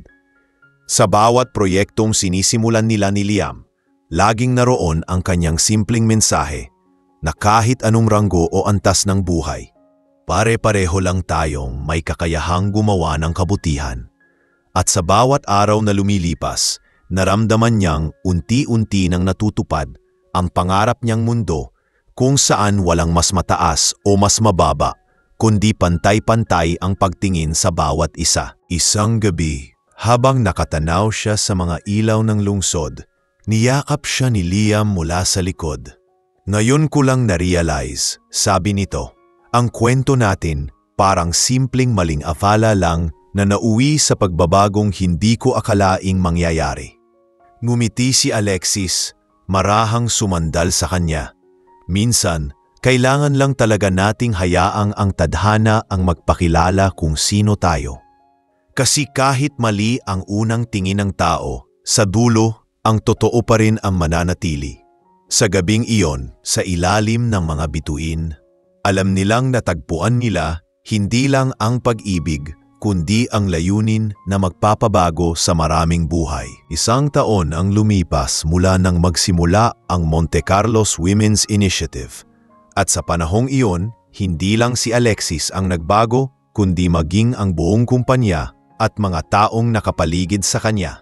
Ang dating simpleng misyon niya na magbigay ng oportunidad sa kababaihan ay lumawak na sa buong bansa. Dumadagsa ang mga mensahe ng pasasalamat sa kanya mula sa iba't ibang probinsya. May mga dating labandera na nakapagtayo na ng sariling laundry shop. May mga single mother na nakapagpaaral na ng anak dahil sa puhunan na galing sa kanilang programa. Ngunit sa kabila ng lahat ng tagumpay, nanatiling mapagkumbaba si Alexis. Hindi niya kailanman hinayaan na mawala sa kanya ang alaala ng kung sino siya noon. At yon ang patuloy na nagpapaalala sa kanya kung bakit siya nagsimula. Isang umaga, habang nasa opisina siya ng foundation, dumating si Jenny na ngayoy isa ng opisyal na coordinator. Ma'am Alexis, may tumatawag po mula sa Palawan. May isang grupo raw ng kababaihan na gustong makipag-partner sa atin para magbukas ng branch doon. Napangiti si Alexis at tumangok. Sige, ischedule mo sila sa video call mamaya. Gusto kong marinig mismo ang plano nila. Habang nag-aayos si Jenny, napatingin si Alexis sa larawan sa mesa. Ito ang larawan nila ni Liam noong unang beses nilang bumisita sa Iloilo. Dito nagsimula ang lahat. Kung hindi dahil sa mga nangyari noon, baka hindi ako natutong tumindig, bulong niya sa sarili. Minsan pala, ang pinakamalalim na sakit ang siyang nagtuturo sa'yo ng pinakamagandang dahilan para mabuhay. Pagbalik ni Liam mula sa opisina ng Monte Carlos Group, dumaan siya sa foundation ni Alexis. Mahal, busy ka pa ba? Tanong nito habang pumapasok sa opisina. Medyo, sagot ni Alexis sa may ngiti. Pero para sa'yo, laging may oras. Umupo si Liam sa tapat niya at inilapag ang isang makapal na folder. Ito ang summary report ng mga proyekto natin sa unang taon. Alam mo ba, napaabot na tayo ng mahigit 5,000 kababaihan sa buong bansa. Napatigil si Alexis. Hindi makapaniwala. 5,000? Oo, sagot ni Liam, nakangiti. At hindi lang yon, may mga kumpanya na ring gustong sumali sa advocacy mo. Gusto nilang matutunan kung paano natin napagsasabay ang negosyo at malasakit. Napatakip ng bibig si Alexis. Napaluha sa tuwa. Hindi ko akalain, Liam. Lahat ng to nagsimula lang sa isang bahay kung saan ako tinrato na parang walang halaga. Tumayo si Liam at marahang lumapit sa kanya. At ngayon, yung bahay na yon naging simula ng pagbabago para sa libo-libong tao. Sabi ko nga, hindi na ako magtataka kung balang araw mas makikilala ka pa kesa sa akin. Natawa si Alexis. Ayoko niyan, hindi ko kailangan maging sikat.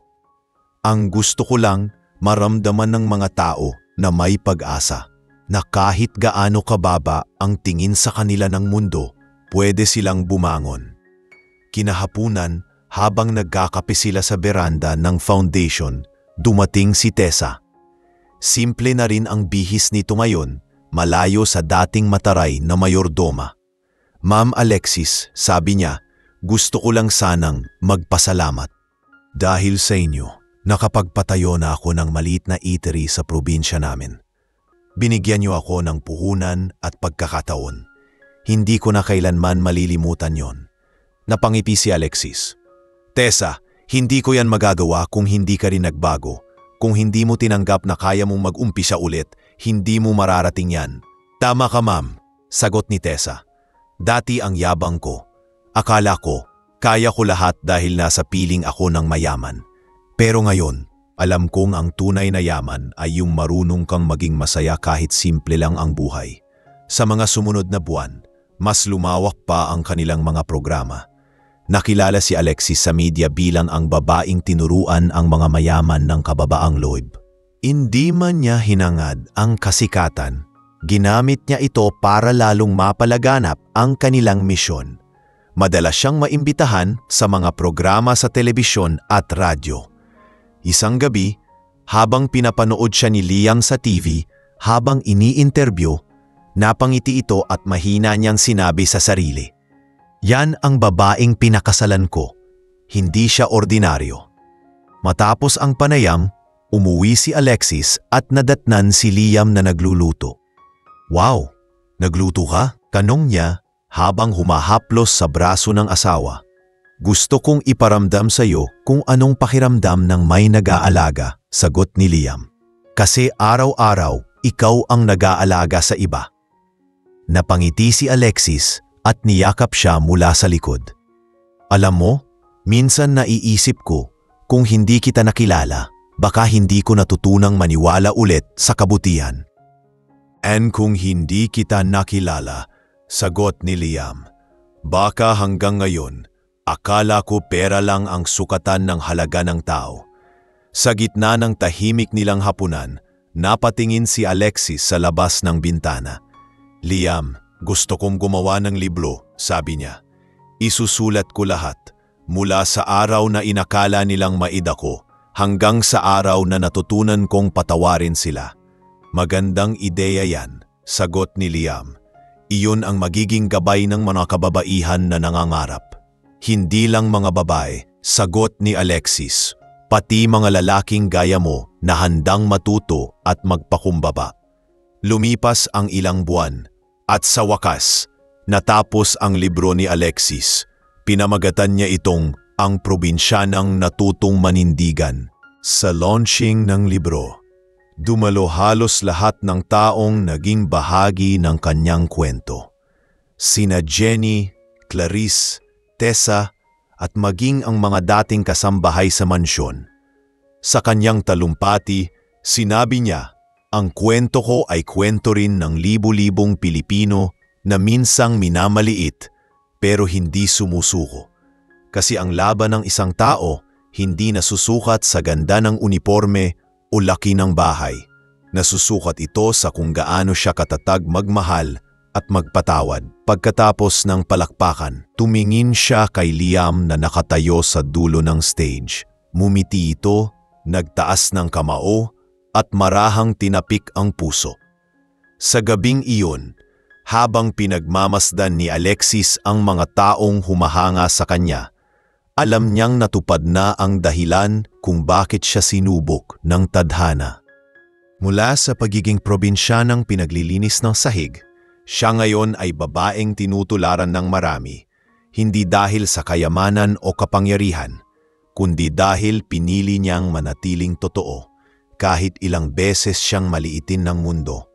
Pagkaraan ng ilang buwan mula nang mailathala ang libro ni Alexis, mas lumawak pa ang impluwensya nito. Hindi niya akalaing makararating ito sa mga paaralan at maging sa mga komunidad na minsan lang makakita ng ganitong klasing kwento. Maraming kababaihan ang lumalapit sa kanya tuwing may public event. Umiiyak habang nagsasabi ng, "Ma'am, parang kwento ko po yan."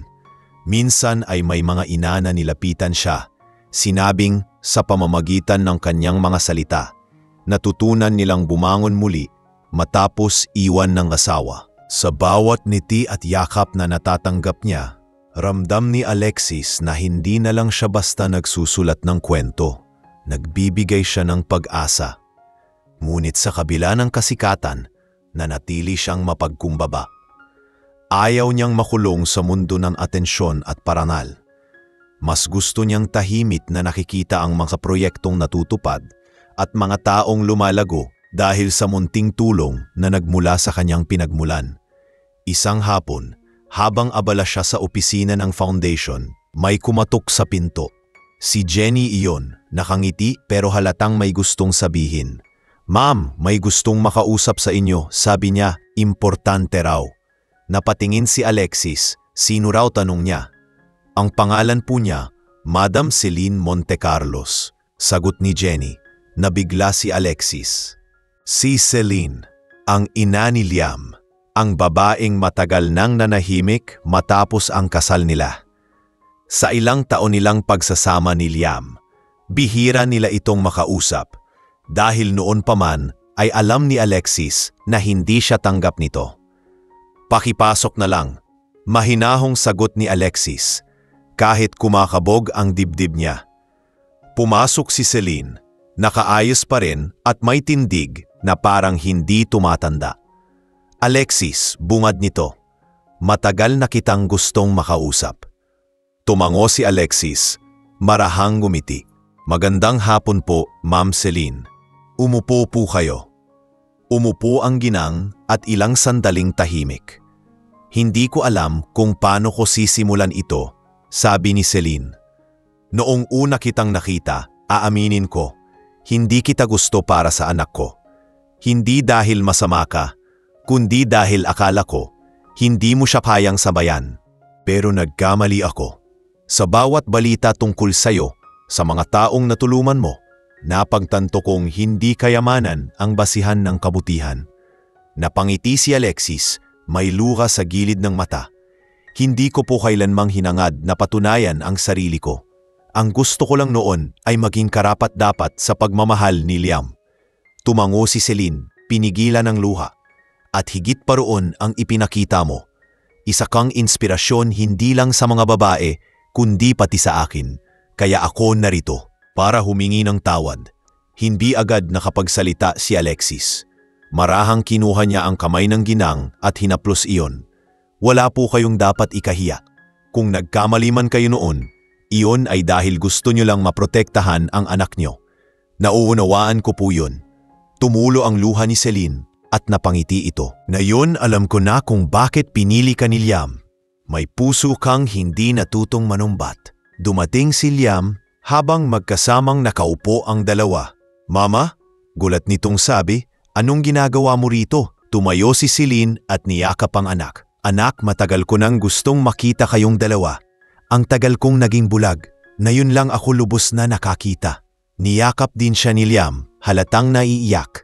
Salamat ma, sobrang salamat. Napangiti si Alexis habang pinagmamasdan silang mag-ina. Sa loob ng maraming taon, ito ang eksenang matagal niyang inaasam.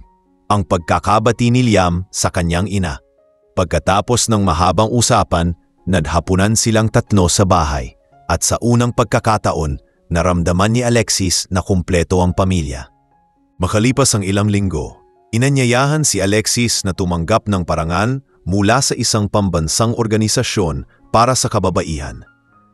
Para sa kanyang hindi matitinag na kababaang loob at dedikasyon sa pagpapalaganap ng dignidad ng bawat Pilipina, ang sabi sa anunsyo. Habang nag-aayos si Alexis bago ang seremonya, lumapit si Liam sa kanya. Excited ka ba? Tanong nito. Kinakabahan ako, sagot niya habang inaayos ang hikaw. Hindi ko kasi akalaing ganito kalaki ang maaabot natin. Hindi ako nagtataka, sabi ni Liam. Ang babaeng nagbago ng puso ng buong bahay ko, kayang baguhin ang mundo. Napatawa si Alexis. Ang drama mo talaga, biro niya, pero halatang pinipigilan ang luha. Sa gabi ng parangal, nakaupo si Alexis sa harap ng entablado. Habang tinatawag ang kanyang pangalan, tumayo siya at marahang naglakad papunta sa stage. Sa likod niya, naroon si Liam, si Celine, si Jenny at ilang kababaihan mula sa foundation. Habang tumutunog ang palakpakan, ramdam ni Alexis ang init sa puso. Nang ibigay sa kanya ang mikropono, tahimik muna siya sandali bago nagsalita. Hindi ako perpektong babae. Isa lang akong simpleng asawa, anak at kaibigan na minsang pinagdudahan at hinusgahan. Pero natutunan ko na hindi mo kailangang ipilit ang sarili mo sa mga ayaw maniwala sa'yo. Kailangan mo lang patunayan sa sarili mong kaya mong magtagumpay nang hindi ka nagiging mapait. Tahimik ang mga tao habang nagsasalita siya. Kung may natutunan ako, iyon ay ang kapangyarihang ibinibigay ng kabutihan. Ang kabaitan ay hindi kahinaan, at ang pagpapatawad ay hindi kabawasan sa dignidad. Sa halip, iyon ang pinakamatinding lakas ng loob. Nang matapos siya, sabay-sabay na tumayo ang mga tao at nagpalakpakan. Lumapit si Liam sa stage at bago pa siya bumaba, marahan siyang niyakap. "Proud ako sa iyo," bulong nito. "Hindi lang bilang asawa ko, kundi bilang babae." Sa gabing iyon, habang magkahawak silang bumababa ng entablado, alam ni Alexis na iyon ay hindi lang parangal para sa kanya, kundi para sa lahat ng kababaihang minsang tinuring na mababa, pero piniling manatiling mabuti. Pag-uwi nila, pagod pero masaya si Alexis, naupo siya sa veranda, pinagmamasdan ang mga bituin. "Ang ganda ng gabi, ano?" sabi ni Liam habang umupo sa tabi niya. "Oo," sagot ni Alexis. "Parang paalala na sa likod ng dilim, laging may liwanag. Parang buhay ko noon, madilim, mahirap, puno ng sakit. Pero ngayon lahat ng yon ay naging dahilan kung bakit ko nakikita ang liwanag ng mas malinaw." Tumingin si Liam sa kanya, hinawakan ang kamay niya at marahang sinabi, "At habang buhay, gusto kong ako ang magbantay sa liwanag na yan." Ngumiti si Alexis, tumingin sa asawa at marahang idinantay ang ulo sa balikat nito.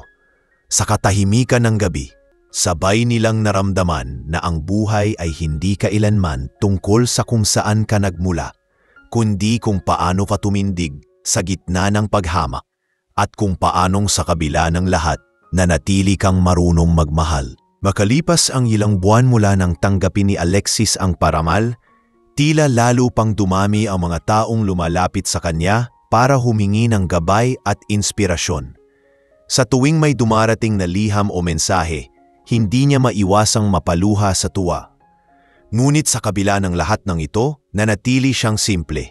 Hindi niya kailanman hinayaang lumaki ang ulo niya o madala ng kasikatan. Sa umaga, siya pa rin ang unang bumabangon para magtimpla ng kape kay Liam. At sa gabi, siya pa rin ang huling naglalagay ng kumot sa asawa bago matulog. Kahit pakilala na siya ng publiko bilang isang huwarang babae, para sa kanya, ang pinakamagandang tagumpay ay ang mapanatiling mapayapa at puno ng pagmamahal ang kanilang tahanan. Isang araw, habang abala siya sa opisina ng foundation, napansin niyang medyo maputla si Jenny. "Jenny, ayos ka lang ba?" tanong niya. "Parang hindi magandang pakiramdam mo." Napangiti si Jenny pero halatang pilit. "Medyo pagod lang po, ma'am. Galing po kasi ako sa field kahapon. May bagong grupo ng kababaihan na gusto nating tulungan sa Pampanga." Tumayo si Alexis at lumapit sa kanya. "Magpahinga ka muna. Hindi kailangang paguri ng sarili mo para lang matapos agad ang lahat. Ang kabutihan hindi minamadali." Tumango si Jenny at napangiti ng totoo. "Ang bait niyo talaga, ma'am. Alam niyo, habang tumatagal, mas naiintindihan ko kung bakit kayo tinitingala ng marami. Hindi lang dahil sa mga proyekto niyo, kundi sa paraan niyo ng pakikitungo sa tao." Ngumiti si Alexis at tinapik ang balikat ni Jenny. "Hindi ko alam kung karapat-dapat ako sa mga papuring yan. Ang totoo, marami pa akong pagkukulang. Pero siguro, kung meron man akong natutunan sa lahat ng pinagdaanan ko, iyon ay ang huwag mawalan ng kababaang loob kahit gaano kataas ang marating." Kinahapunan, dumating si Liam sa opisina. "May gusto akong pag-usapan, mahal," sabi nito habang lumalapit. "Gusto kong palawakin pa ang foundation natin. Hindi lang para sa kababaihan, kundi para rin sa mga kabataang lalaki na gustong matutong tumulong sa halip na manghusga." Napaniti si Alexis. "Magandang ideya yan. Kasi kung gusto nating magbago ang pananaw ng mundo, dapat simulan natin sa kabataan. Gusto kong turuan sila ng respeto. Yung respeto hindi lang sa kababaihan kundi sa bawat tao." Tumango si Liam. "Tama ka. Naisip ko rin, baka ito na yung pagkakataong maipasa natin sa susunod na henerasyon yung mga aral na natutunan natin." Habang pinag-uusapan nila ang plano, biglang pumasok si Celine, ang ina ni Liam, dala ang ilang papeles. "Anak, Alexis," sabi nito, "may kilala akong paaralan sa Quezon Province na gustong makipag-collaborate sa foundation nyo. Gusto nilang magkaroon ng programang pang-edukasyon para sa mga kabataang babae. Nagkatinginan sina Alexis at Liam, parehong masaya. Ang ganda niyan, Mama, sabi ni Liam. Parang destiny na rin na ikaw ang nagdala niyan. Dati, akala ko ayaw mong makialam sa mga ganitong bagay. Napangiti si Celine. Dati siguro, pero nagbago na ako. Si Alexis ang nagturo sa akin na hindi dapat pinipigilan ang kabutihan ng ibang tao. Ngayon, gusto ko nang maging bahagi ng ginagawa nyo. Napangiti si Alexis at marahang niyakap ang biyenan. Maraming salamat po, Mama. Hindi nyo alam kung gaano kalaking bagay yan sa akin. Sa mga sumunod na linggo, nagsimula ang proyekto sa Quezon. Dinaluhan ito ni Alexis at sa unang araw ng programa, libu-libong estudyante ang sumalubong sa kanya. May mga placard pa silang dala. May nakasulat na, "Salamat, Ma'am Alexis." Habang nakatingin siya sa kanila, hindi niya napigilan ang mangilid ang luha. Mga anak, panimula niya sa kanyang talumpati. Maraming taon ang lumipas bago ko natutunang hindi kailangang mayaman para makatulong. Ang kabutihan, libre yan. Pero kailangan ng lakas ng loob para gawin ito. Kaya sana, sa bawat isa sa inyo, huwag ninyong hayaang mawala yung tapang na yon. Dahil balang araw, kayo rin ang magbibigay ng pag-asa sa iba. Pagkatapos ng programa, nilapitan siya ng isang batang babae, marahil nasa 16 na taong gulang. Ma'am Alexis, sabi nito, "Salamat po sa mga salita nyo. Dati gusto ko nang tumigil sa pag-aaral kasi lagi akong inaapi. Pero ngayon, gusto ko na pong maging tulad nyo." Napangiti si Alexis at hinawakan ang kamay ng dalaga. Hindi mo kailangang maging tulad ko. Ang kailangan mo lang ay maging mabuting bersyon ng sarili mo. Kasi lahat tayo may kakaibang kwento. Ang mahalaga, huwag mong hayaang ang sakit ang magdikta kung sino ka. Pag-uwi ni Alexis mula sa biyahe, sinalubong siya ni Liam sa pinto. "Kumusta ang lakad?" tanong nito. "Nakakapagod pero sulit. Ang sarap makita yung mga bata na punong-puno ng pag-asa.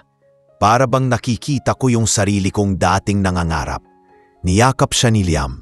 "Alam mo, mahal, habang pinapanood kitang ginagawa lahat ng to, naiisip ko kung gaano ka nakalayo sa dating Alexis na tahimik lang at takot ipaglaban ang sarili." Napangiti si Alexis. "Siguro dahil noon, wala pa akong dahilan para maging matapang. Pero ngayon, ikaw at ang mga taong umaasa sa atin, kayo ang dahilan kung bakit hindi ako pwedeng tumigil."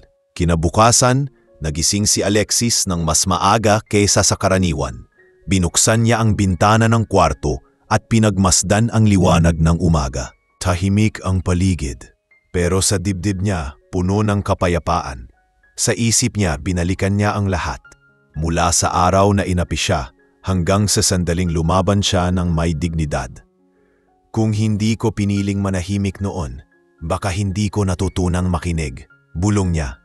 "At kung hindi ko natutunang magpatawad, baka hanggang ngayon, galit pa rin ako." Habang nag-aalmusal sila ni Liam, biglang tumawa si Alexis. "Alam mo, minsan naiisip ko parang pelikula ang buhay ko, pero walang masamang kontrabida, lahat natuto." Tumawa rin si Liam. "At ikaw yung bida na hindi kailanmang nagpanggap. Ikaw yung babaeng nanatiling totoo."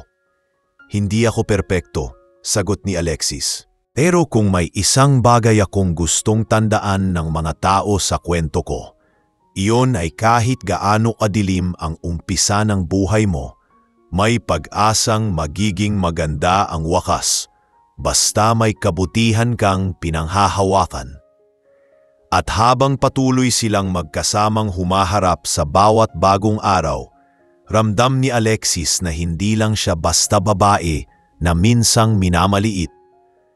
Isa na siyang simbolo ng pag-asa, patunay na ang kababaang loob ay may kapangyarihang baguhin hindi lang ang sarili, kundi pati ang mundo sa paligid niya.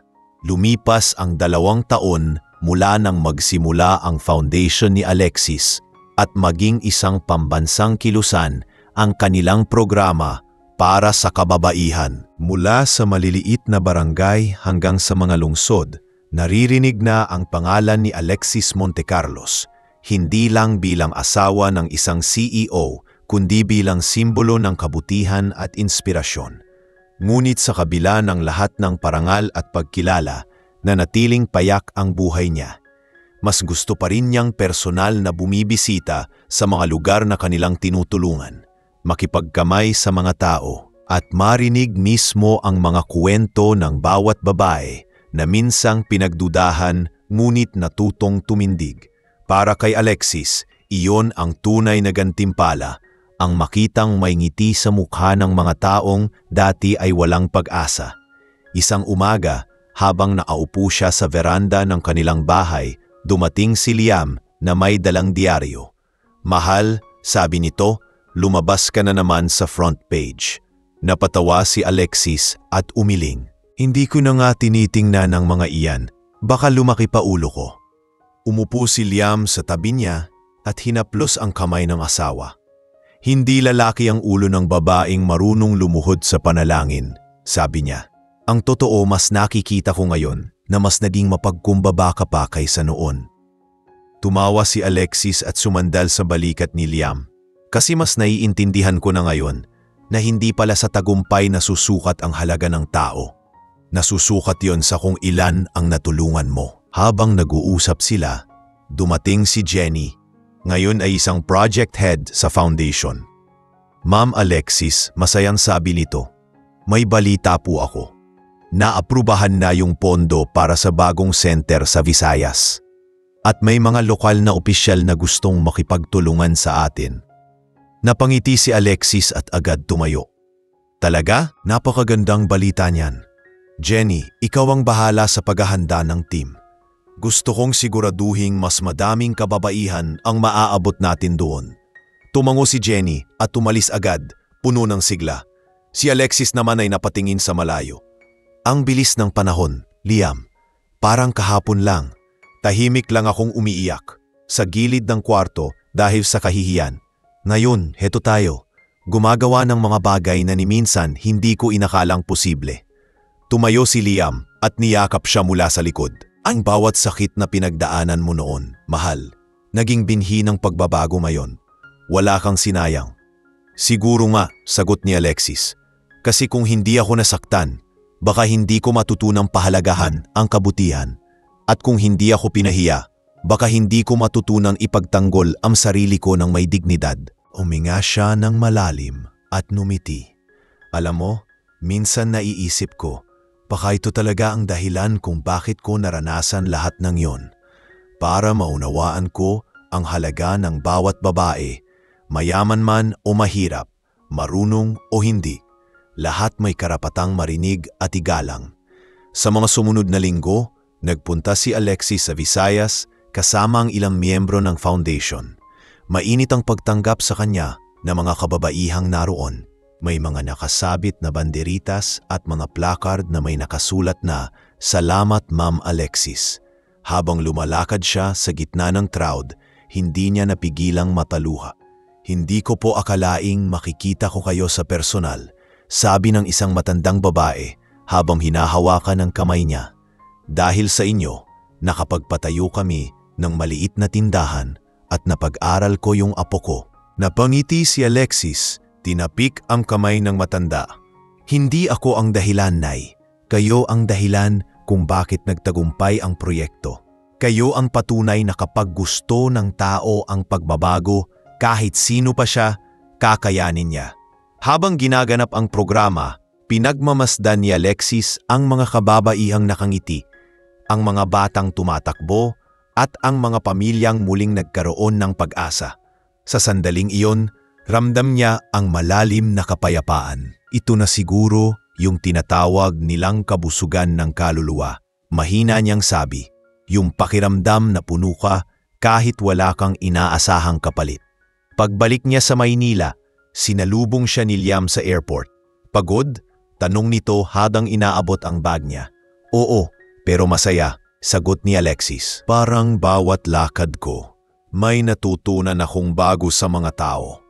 May mga kwento ng panghihirap, pero mas marami akong naririnig na kwento ng tagumpay at tapang. Naglakad sila palabas, magkahawak ang kamay. At alam mo ba, dagdag ni Alexis, minsan naiisip ko, kung hindi ako tinrato noon bilang maid, baka hindi ko natutunang pahalagahan ang mga taong nasa ilalim. Baka ngayon, naging tulad lang din ako ng mga taong nagmalaki sa akin.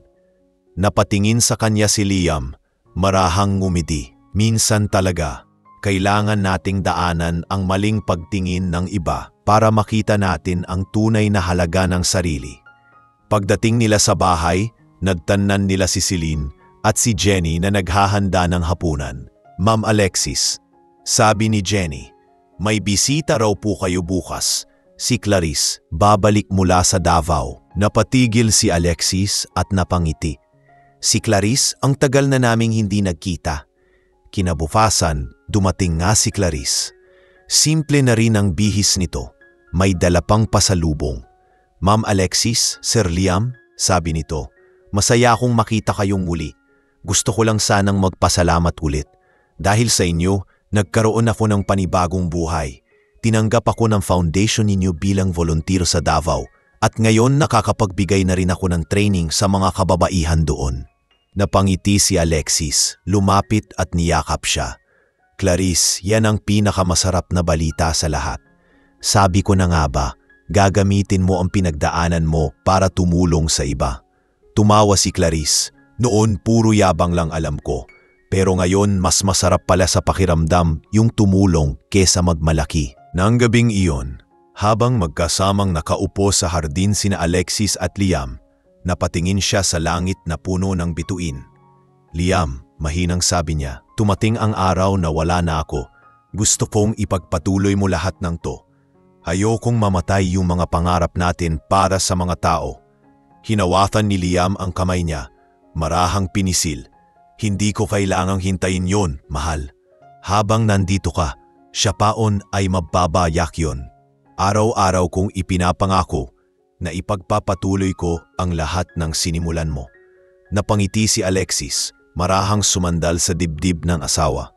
Alam mo, kung may muling pagkakataon ako sa susunod na buhay, pipiliin ko pa ring maging ako, yung babaeng inapi pero hindi bumigay. Kasi kung hindi ako naging ganoon, baka hindi ko natutunang mas mahalin ang mga taong minsang lumuhod din sa buhay.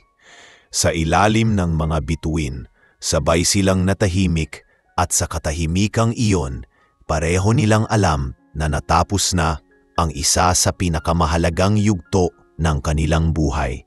Isang kwento ng babae na minsang tinrato bilang walang halaga, ngunit pinatunayan sa buong mundo na ang kababaang loob at kabutihan ay may kapangyarihang baguhin ang kahit pinakamalamig na puso.